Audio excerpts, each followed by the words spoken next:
Pasok na sa quarterfinals ang Barangay Ginebra pero hindi pa alam kung saan sila malalagay. Sa top 4 ba with twice to beat advantage? O sa labas ng top 4, twice to win disadvantage?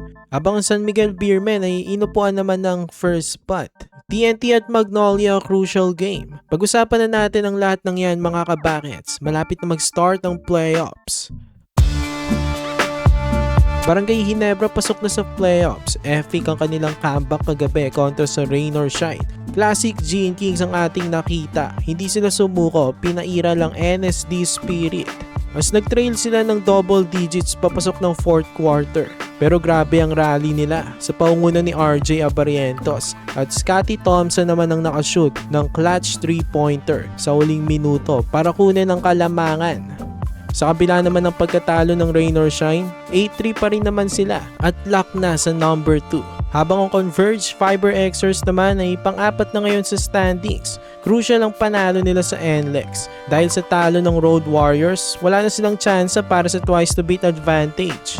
Bali, dalawa na lang spots ang pinag-aagawan ngayon. Taken na nga ng SMB at Ross ang number 1 at number 2 spot. Ang mga teams na nag-aagawan pa sa twice to beat advantage ay ang TNT, Magnolia, Converge, Meralco at Ginebra.